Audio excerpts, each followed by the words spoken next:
40 دنوں تک جاری رہنے والی شدید کشیدگی کے بعد امریکہ اور ایران کے درمیان جنگ بندی کا اعلان کر دیا گیا ہے، جس نے نہ صرف خطے بلکہ عالمی سطح پر طاقت کے توازن کو بھی متاثر کیا ہے۔ امریکی صدر ڈونلڈ ٹرمپ نے ایک حیران کن فیصلے میں ایران پر بڑے حملوں سے عین آخری لمحات میں پیچھے ہٹتے ہوئے 2 ہفتوں کی سیز فائر کا اعلان کیا۔ اس سے قبل امریکی صدر نے ایران کے اہم انفراسٹرکچر جیسے برجز اور پاور پلانٹس کو نشانہ بنانے کی دھمکی دی تھی، جسے ناقدین نے ممکنہ طور پر وار کرائمز قرار دیا تھا۔ یہ فیصلہ ایک شرط کے ساتھ سامنے آیا: ایران کو اس دوران اسٹریٹ آف ہارمز کو کھولنا ہوگا، جو کہ عالمی آئل سپلائی کا تقریباً 20% راستہ ہے اور اس جنگ کا سب سے اہم اسٹریٹجک فلیش پوائنٹ بن چکا تھا۔ دوسری جانب ایران نے اس معاہدے کو اپنی ہسٹورک وکٹری قرار دیا۔ ایرانی قیادت کے مطابق امریکہ کو ان کے بنیادی مطالبات ماننے پر مجبور ہونا پڑا۔ ایران کے وزیر خارجہ عباس اراغچی نے واضح کیا ہے کہ اسٹریٹ آف ہارمز کھولا جائے گا، لیکن ایرانی ملٹری کوارڈینیشن کے تحت، جو اس علاقے پر ایران کے کنٹرول کو مزید مضبوط کرتا ہے۔ اب بات کرتے ہیں اس معاہدے کی سب سے اہم حصے کی، یعنی 10 پوائنٹ پیس پرپوزل، جو اس پورے کانفلکٹ کا بنیادی مرکز ہے۔ مستقل سیز فائر اور تمام ہاسٹیلٹیز کا خاتمہ، اسٹریٹ آف ہارمز پر ایران کا کنٹرول اور سپرویژن برقرار رہے گا، امریکہ کی جانب سے تمام پرائمری اور سیکنڈری سینکشنز کا خاتمہ، ایران کے نیوکلیئر انریچمنٹ پروگرام کو تسلیم کیا جائے گا، مڈل ایسٹ سے امریکی کمبیٹ فورسز کا انخلا، ایران کے خلاف IAEA اور UN کی ریزولوشنز کی منسوخی، بیرون ملک فروزن ایرانین ایسیٹس کی رہائی، ایران کو وار کمپنسیشن کی ادائیگی، UN سیکیورٹی کونسل کی باضابطہ منظوری اور اس معاہدے کو بائنڈنگ انٹرنیشنل لا میں تبدیل کرنا۔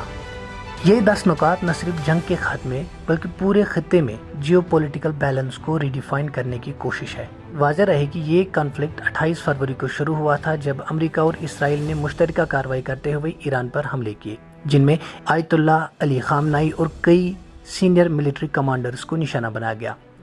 جنگ کے دوران بار بار ایسکلیشن اور ڈیڈ لائنز دیکھنے میں آئیں، لیکن آخرکار ڈپلومیسی نے اپنا کردار ادا کیا۔ خاص طور پر پاکستان نے اس میں اہم کردار ادا کیا۔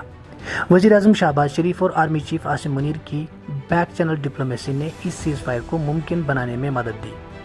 ادھر اسرائیل نے بھی اس معاہدے کو قبول تو کر لیا ہے، لیکن اندرونی طور پر اختلافات موجود ہیں۔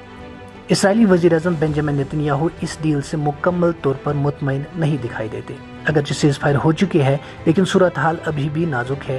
ایران نے واضح کیا ہے کہ اس کے hands remain upon the trigger, یعنی کسی بھی خلاف ورزی کی صورت میں فوری طور پر رد عمل دیا جائے گا۔ اہم بات یہ ہے کہ ایران کا highly enriched uranium stockpile ابھی بھی برقرار ہے، جو اس کانفلکٹ کی بنیادی وجہ تھا اور اب بھی ایک انریزالوڈ ایشو ہے۔ ماہرین کے مطابق یہ جنگ اور اس کا انجام عالمی سیاست پر گہرے اثرات ڈال سکتا ہے، خاص طور پر امریکہ کی ملٹری کریڈیبلٹی پر سوالات اٹھ رہے ہیں۔ ادھر ایران کی جانب سے فتح کے اعلان کے بعد ملک کے مختلف شہروں میں عوام سڑکوں پر نکل آئے اور جشن کا سماعت دیکھنے کو ملا۔ اسی طرح عراق اور دیگر ممالک میں بھی لوگوں نے خوشی کا اظہار کیا۔